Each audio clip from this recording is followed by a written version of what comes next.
بسم الله الرحمن الرحيم ويل للمطففين الذين إذا اكتالوا على الناس يستوفون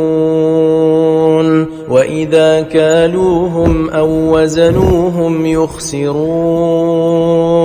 ألا يظن أولئك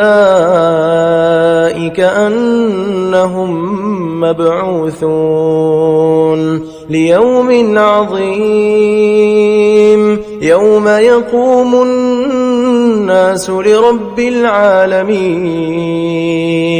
كلا إن كتاب الفجار لفي سجين وما أدراك ما سجين كتاب